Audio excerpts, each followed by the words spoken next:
All right, we go to Columbia, South Carolina. Gamecocks. Our season preview of the South Carolina Gamecocks. We go to our guy from GamecockCentral.com, Scott Hood. Scott Vincent, Jesse Smithy. How you doing, Scott? Good morning, guys. And I can assure you the pants I'm wearing right now is not as loud as any pants that John Daly wears. Yes. Yeah, he is the standard bearer, no doubt. All right, so we're going to stick to football here and get right to it with you, Scott, for a couple minutes. Steve Spurrier not happy with this past weekend scrimmage. What's been his tone in camp so far with South Carolina in those scrimmages? Well, no, I think for the most part he's been optimistic. You have to keep one thing in mind about Saturday's scrimmage. It was 9% of it was second and third teamers. The first-team offense faced the first-team defense, I think, for 2 series, and that was pretty much about it. Connor Shaw, played, I think, like 4 or 5 plays. Marcus Lattimore had 1 carry. First-team offensive line, just played 4 or 5 plays. So it was mostly for the young players scrimmage because obviously Steve Spurrier has seen enough from his older established guys like Lattimore, Shaw, and all the guys on defense like Clowney and Taylor and DJ Swearinger. Saw enough of those guys in the first 2 scrimmages where he just wanted to use the third scrimmage to try to develop and help some of the young players come along. That's pretty much what the objective was for that scrimmage. Scott, I'm a sports talk junkie. I listen to it as many times a day as I can. Last week there was a South Carolina fan that called in, said that South Carolina is 5 deep at the running back position and that there's no way they're going to lose to Georgia. Address that take, please, if you can.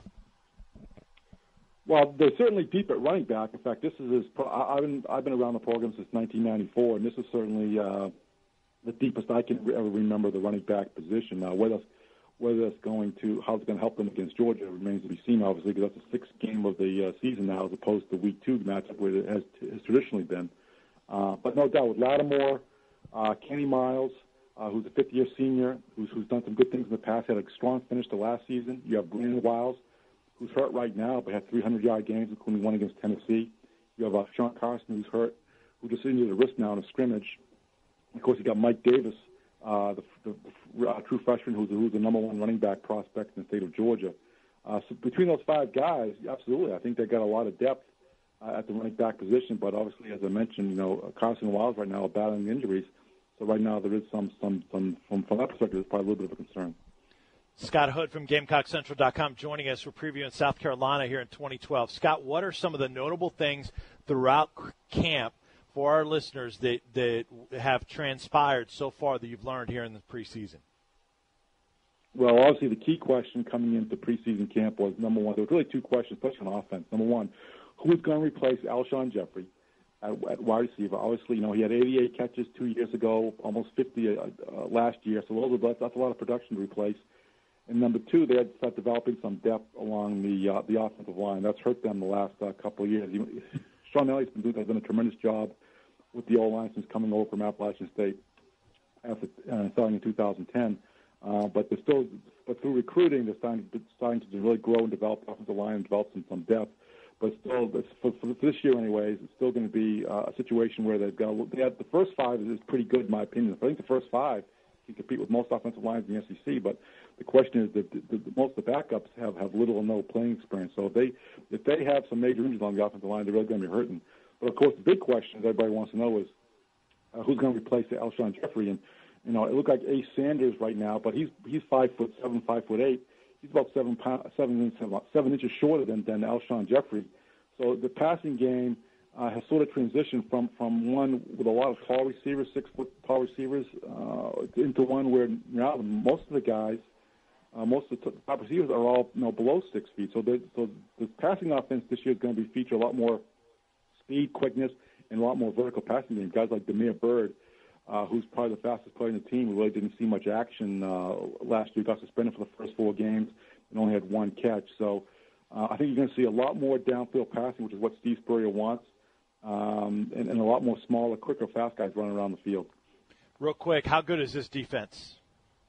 I think the defense has the potential to be as good as last year's defense. Lorenzo Ward and all the players pretty much say the same thing. I think the biggest thing you're going to see, Conley's going to play a lot more snaps this year. Now, he was a backup last year to Melvin Ingram, who was more of a situational pass rusher last year, but he's going to become a full-time defensive end. So between him and Devin Taylor, I think they got one of the pairs of defensive ends in the country. The linebackers all seniors, and in the back in secondary, you got DJ Swearinger, who's a senior, who's one of the team leaders for the entire team, not let alone the defense. The biggest concern right now is the injury to Akeem Auguste, who they were projecting to be one of the starting cornerbacks, but he's he was coming off a foot injury from last year. Only played one game, but now he's got a groin injury right now that he's battling, and right now his status for the opening game right now is very questionable. So they certainly need his leadership out there as well too. If Auguste can't go, then they're going to have to rely on a guy like a Jimmy Legree or a redshirt freshman like Ahmad Christian to fill that spot. Of all the freshmen that came in at South Carolina, which one do you think has made the biggest impact thus far?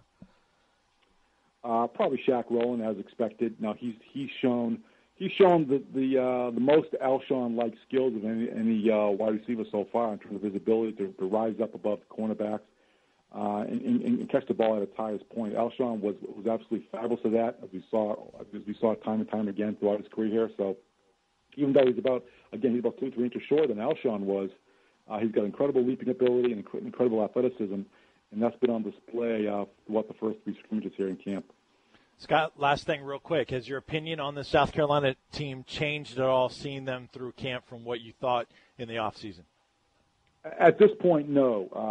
I've seen enough in the defense to really say that I think they've got a chance to be as good as last year's defense. And if they are, in fact, all they have to do is really come close. If they can come close to last year's defense, I think this team is definitely positioned again with Connor Shaw quarterback and a healthy Marcus Lattimore to win.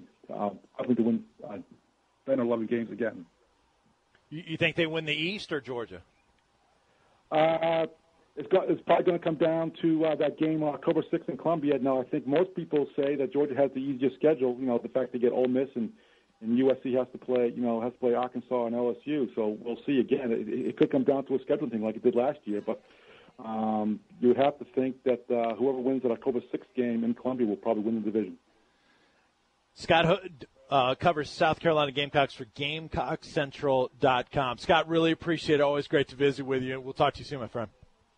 Thanks, guys. Talk to you soon. All right, Scott Hood joining us here with our preview of South Carolina.